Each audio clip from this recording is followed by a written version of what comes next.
This is The Lost Rites and Rituals of Freemasonry with the book's author, Dr. David Harrison, and me, your host, Elena Llamas. Dr. David Harrison is a UK-based Masonic historian who has so far written 8 books on the history of Freemasonry and 1 book related to Freemasonry, and has contributed articles on the subject to numerous publications and magazines around the world, such as Freemasonry Today, MQ Magazine, Knight Templar Magazine, The Square Magazine, Philolithes, and New Dawn Magazine. Harrison has appeared on television and radio discussing his work.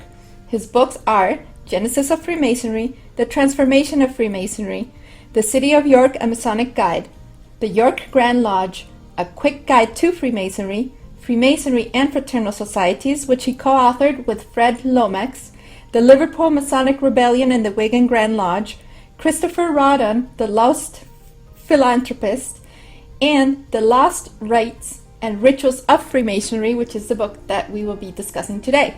Dr. Harrison obtained his PhD from the University of Liverpool in 2008, which focused on the development of English Freemasonry. His thesis was subsequently published in 2009 as the book The Genesis of Freemasonry, which I have displayed right here and have read and enjoyed greatly. Let's talk about The Lost Rites and Rituals of Freemasonry. This is your new book that just came out this year. Yeah, been a great book to research. Well, let's talk about the cover design. Did you design the cover of the book, and do you have it there for to show to the camera? Oh yeah, so right. I see Uriel, Raphael. What are the names? Gabriel. Uriel, Raphael, Michael, and Gabriel. Yeah. And why those names? What is the design? And well, the symbol really was we wanted something that was going to represent not just one of the rites, but maybe a lot of the rites that we're discussing. Because Chapter 1 opens up with a lot of the 18th century rites that were taking place during the period of Enlightenment. And they were represented by many different symbols and things like that.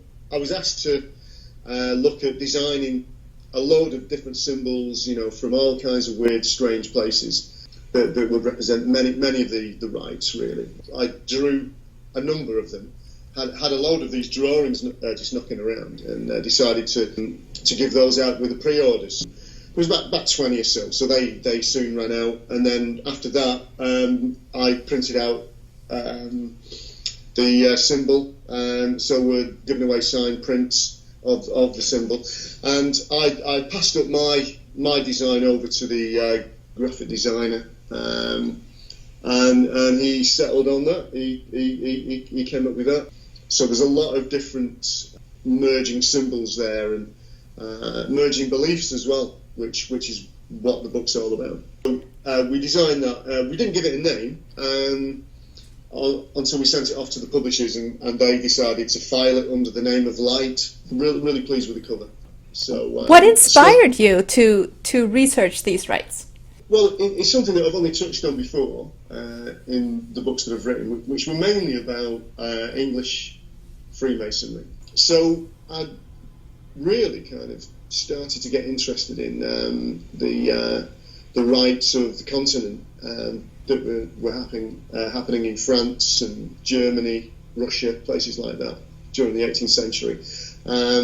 They really started to capture my attention. It's very hard as an academic to discuss stuff like that, because you know there's no records. You're just interviewing people basically, and you're looking to be passed bits and pieces.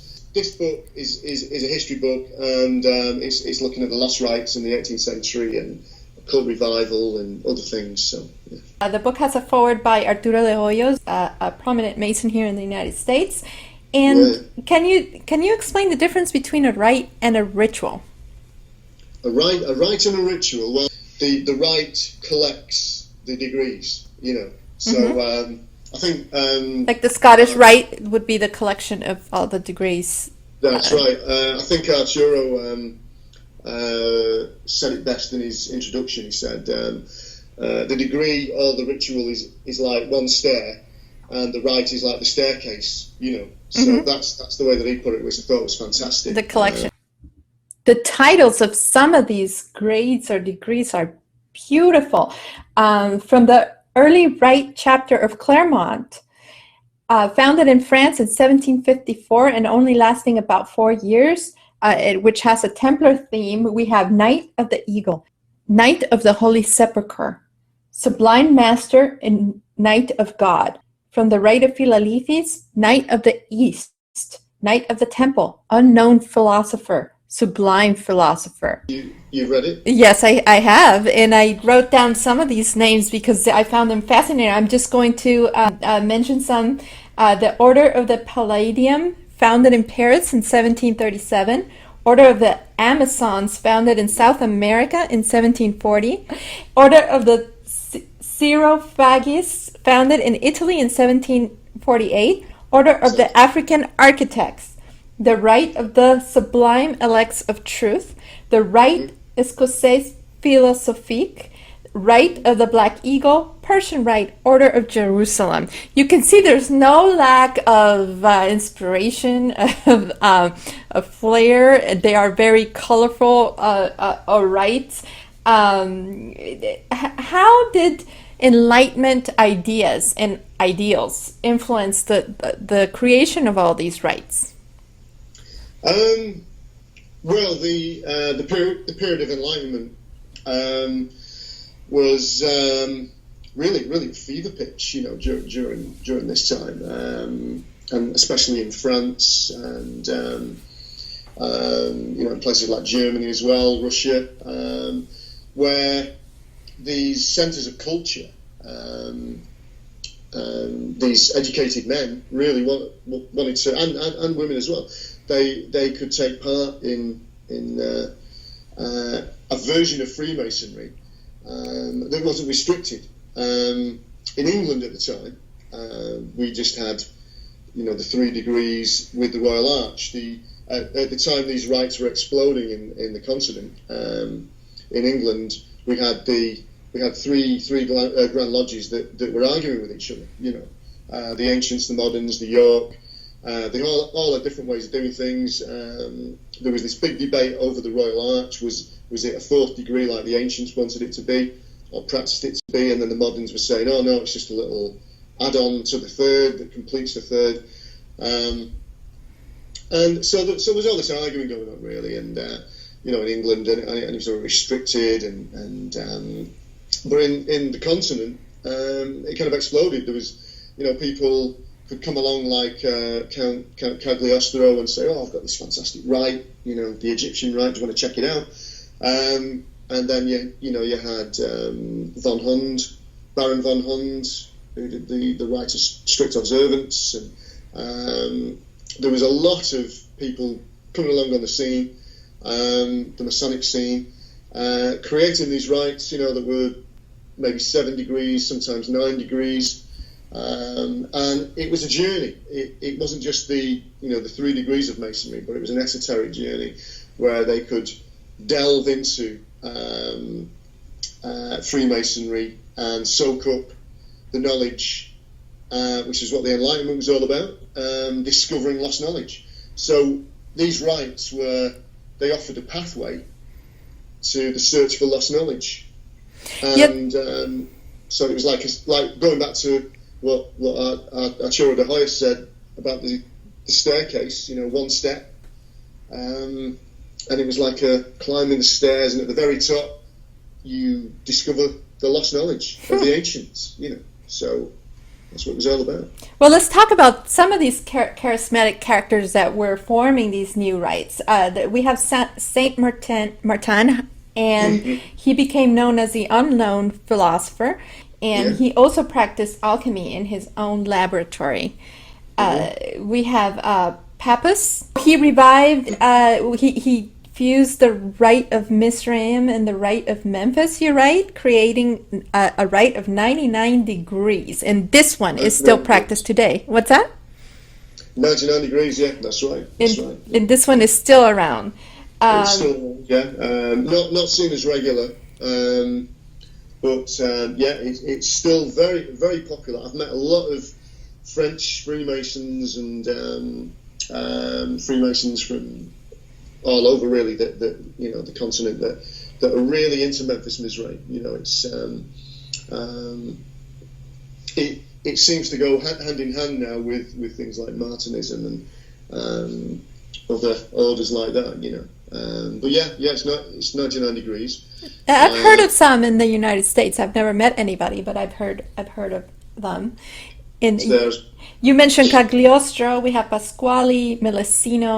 The book is full of characters and rites, and it is very colorful. Where you don't know what's history, you don't know what's fantasy. They have grown into characters of mythical proportions, and so the book, it's a very rich window into the times in Freemasonry in the context of that society, right? And you mentioned regularity today. So how is it that these Masonic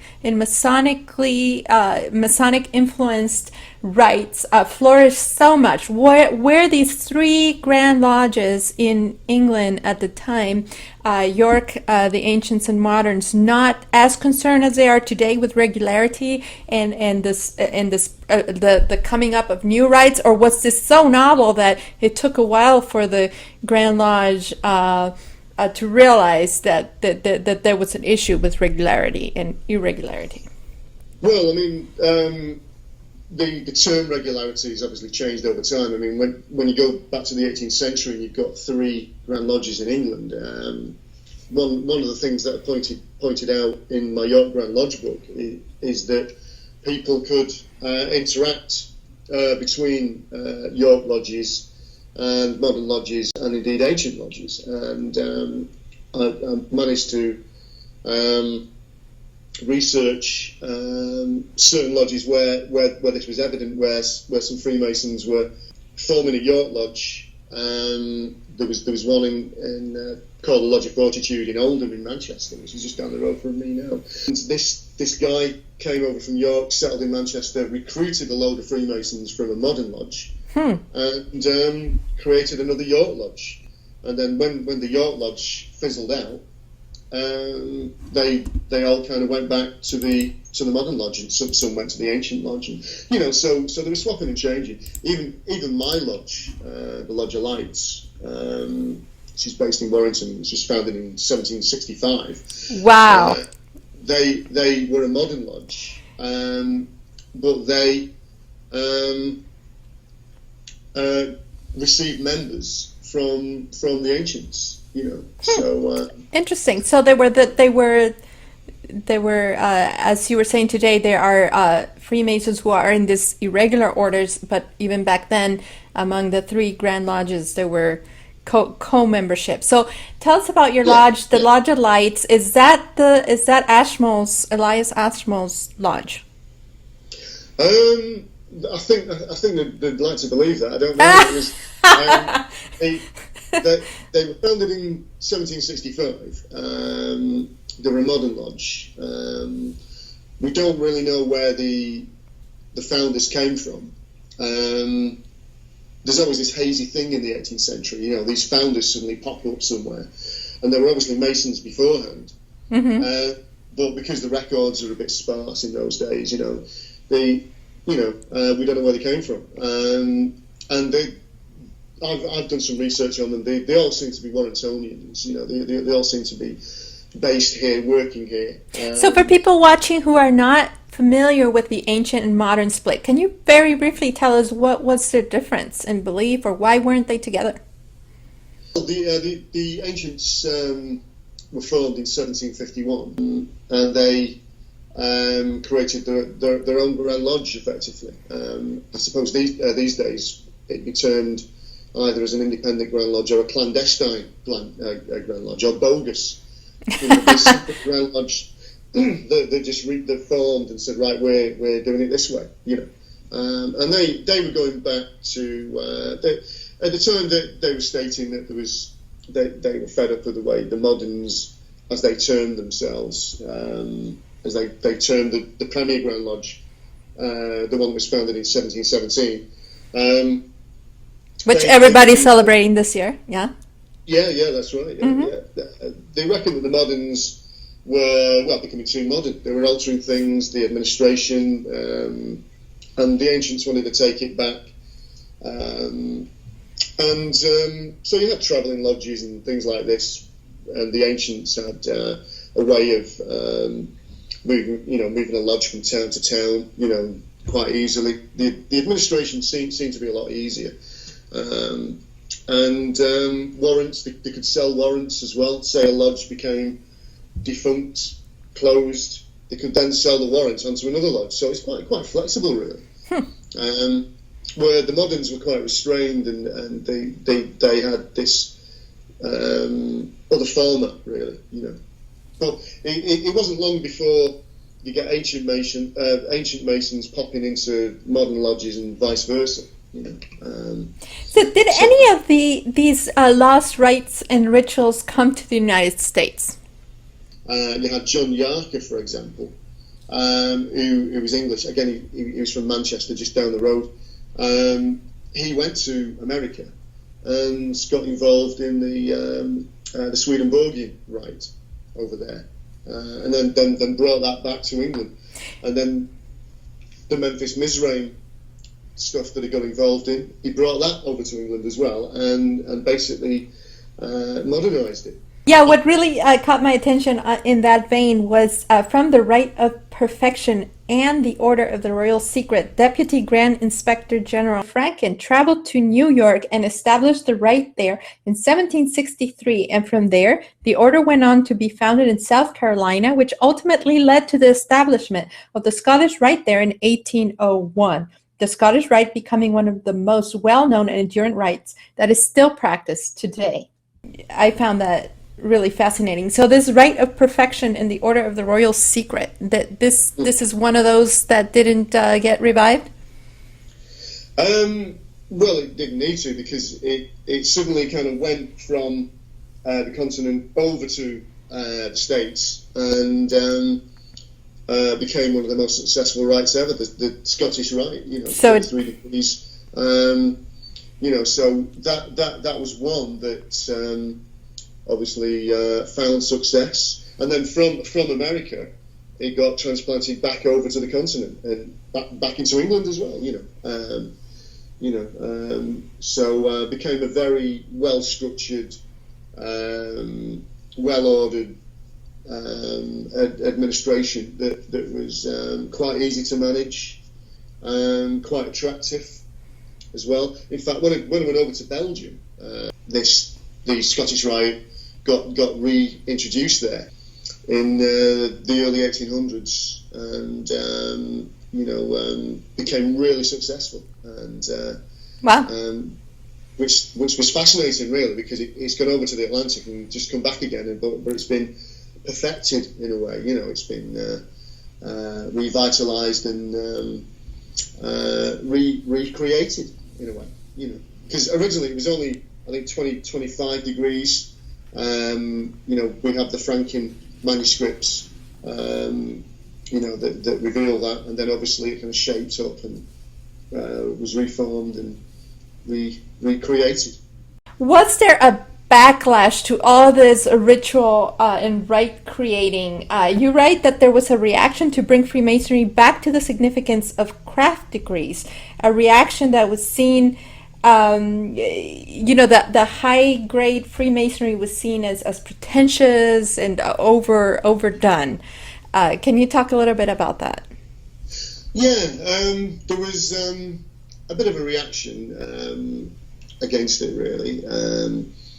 I think when I talk about the English side of things, because the book is actually 2 books in one. I don't know if you've noticed, but yes. Part 1 and Part 2, and the Part 2 is all the English stuff. Mm-hmm. One of the reasons was that the publisher reminded me that I've got to put a bit more English stuff in there. Reminded you that you're English. You're English, Dave. Remember that.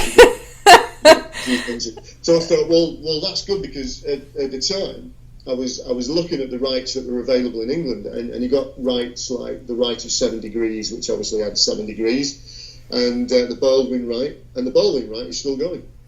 and that's completely compatible with UGLE. Well, as a reader, I would say that I appreciated the two parts, because the first part is all over the continent and even the United States, like we were talking about, and all these really rather unfamiliar, obscure sounding rites and rituals, along with some better known ones, and then you bring it down to the history of the Union of Grand Lodges in the UK, and given that UGLE is so influential to the rest of the regular world, it did ground it in the sense of, okay, historically. So I appreciated the two parts together, because the first part, I mean, these rites were really all over the place and flourishing. And some of the details are really, well, to me, I found it a bit shocking, especially the...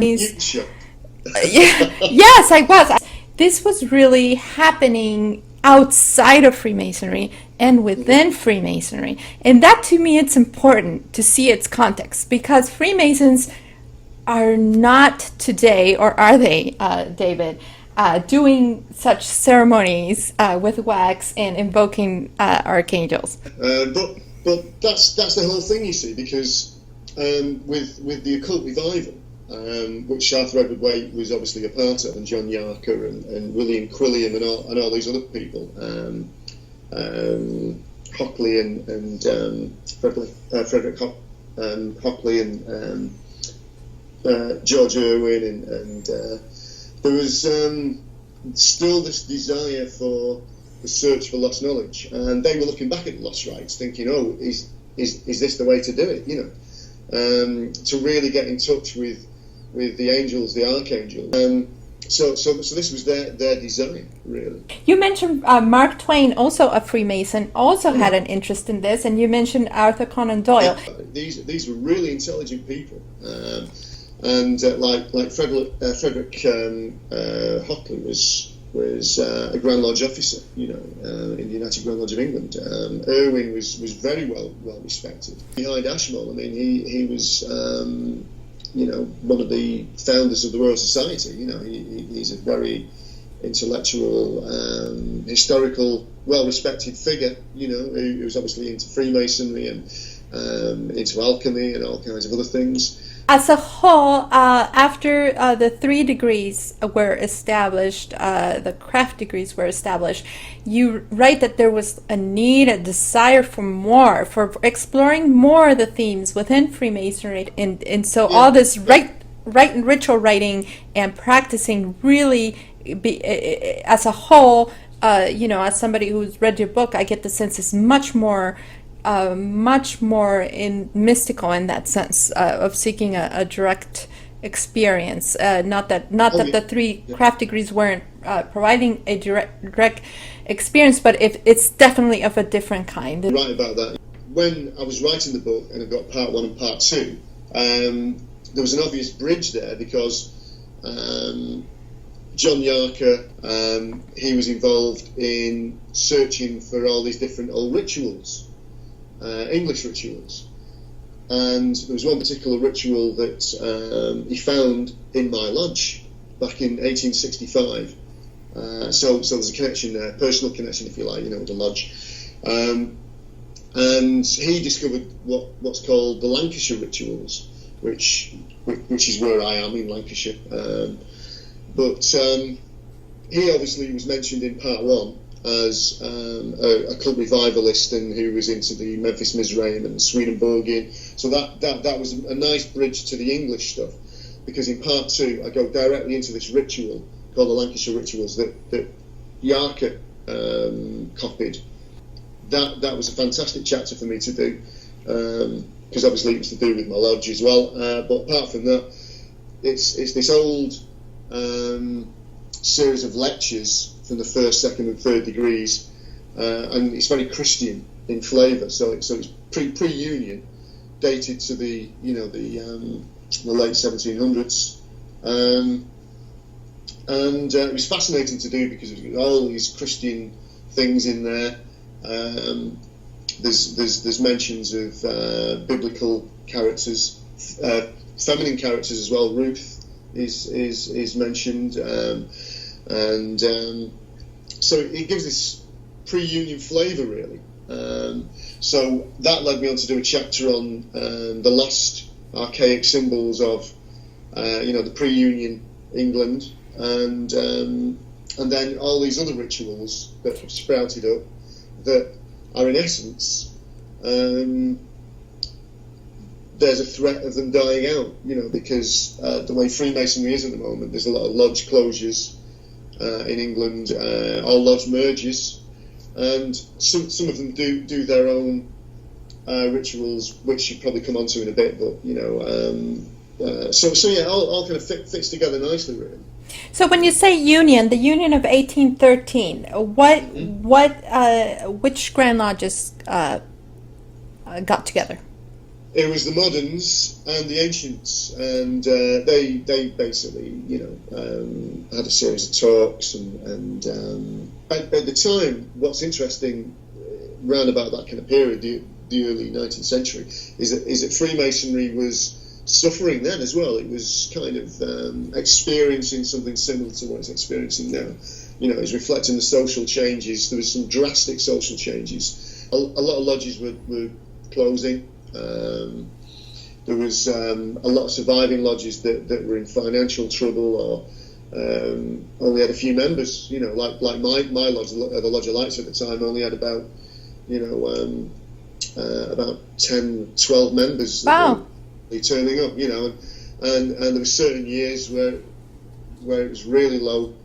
They were really in difficulty, and I've written a book about this, the transformation of Freemasonry, which examines all of those troubles that were going on. This is where we get the Liverpool Masonic Rebellion and all this kind of stuff. The York Grand Lodge basically dies out, and that disappears. So you get the ancients and moderns coming together in 1813. So before, let's talk about some of those drastic changes. Before the Union of 1813, Freemasonry was localized, right? You're right. What do you mean? Was there more diversity in ritual? What drastic changes did this union bring about? Yeah, I mean, you've got to imagine that in the 18th century, there's no trains the railways didn't come out till the 1830s, so the early 1830s. So it took a week to get from where I live to go to London, So things were slower then, really, in terms of travel and connecting together, communication. So you do have a lot of lodges that have their own way of doing things, really. They have their own system, their own ritual, their own version of the ritual, if you like.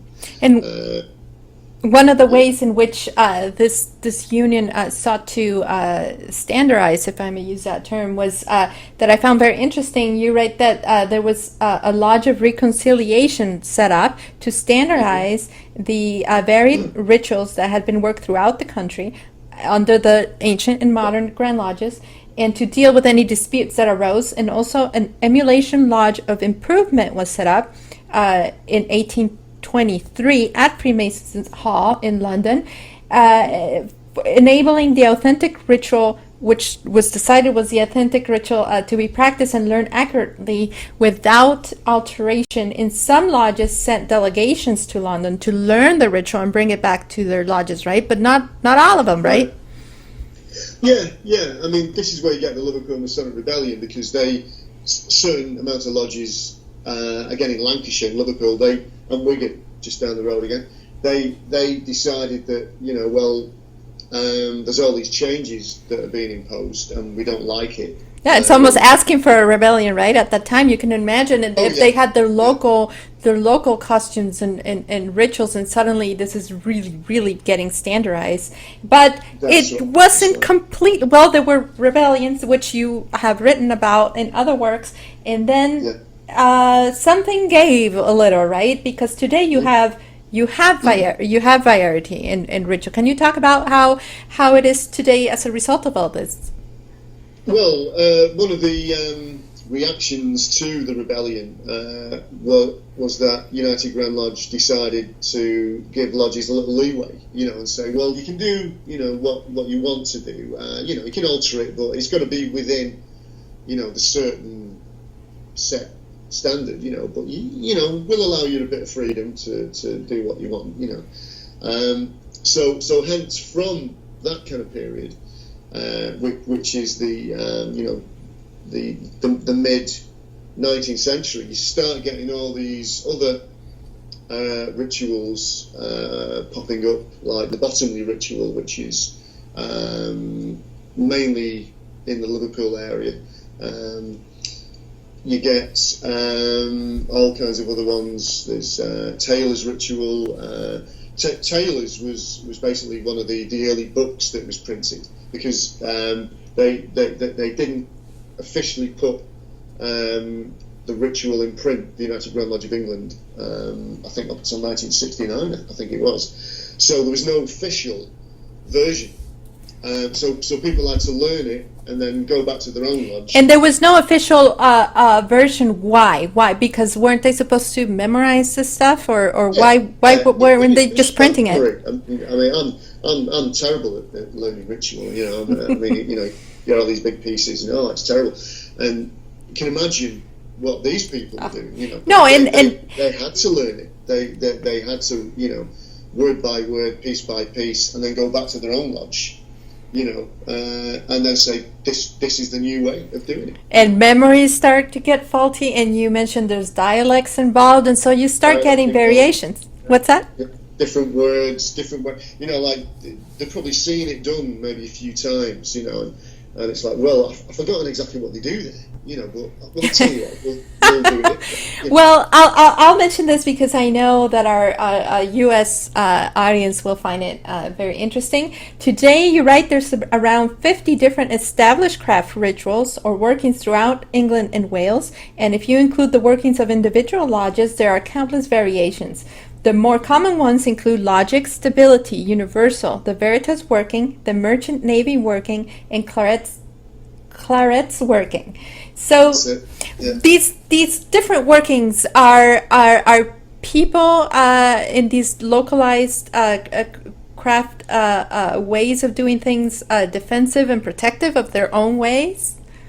Oh yeah. I mean, even today, I used to be in a lodge in Liverpool that did Bottomley ritual, and then I moved to the Lodge of Lights, which does their own ritual.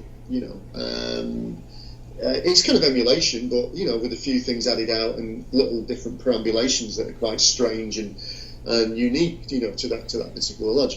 So I keep on remembering my Bottomley stuff, and so I'm always getting moaned at. In my lodge, you said that wrong. What's that? Well, that's Bottomley. So I'm getting it all mixed up. It's like, oh no, that's not how we do it in this lodge. So you get all of that going on, and but the beautiful thing is that you can go to different lodges and see things performed different ways. And it may only be the perambulations are different, or there's certain lines that are given to somebody else, or there's different ways of saying it, there's different ways of doing it, and it makes it more entertaining. So all these different rituals, even though they are within the boundaries of emulation, they are different to different lodges, and there are so many different variations. Excellent. It's amazing to see, I would like to mention too that in this part 2, you mentioned other changes after the Union of 1813, such as what happens to Christian themes. You talk about table lodges and specific symbols that were modified, in some cases introduced or disused. I wanted to obviously do an English section to the book as well, which enabled me to look at the rites of 7 degrees, the Baldwin rite, and a few other things as well, the Lancashire Rituals, and all these kind of strange, isolated, local rituals as well, but also one of the things with the rituals that are still going on today, so they're not officially lost as yet, but the way that I put it forward is that, well, they could very well be lost soon, because lodges are closing. And I've visited a lodge, it was the other week, and they used to do the Richard Carlisle ritual. Richard Carlisle was a radical of the early 19th century, and he was at the Peterloo massacre in Manchester, and he ended up in prison, for various radical things, but one of the things that he did do was he did an expose of the Masonic ritual, and it's a fantastic book. And because the United Grand Lodge didn't put theirs into print, Richard Carlisle's ritual was very popular. And I visited one particular lodge in Birkenhead called Zetland Lodge, and they used to work the Richard Carlisle ritual. But over the past few years, they've actually updated it. They've changed a lot of the archaic words in there, and again, there's people come from other lodges and put their bits in, and they've actually rewritten it. So his expose was a manual of Freemasonry?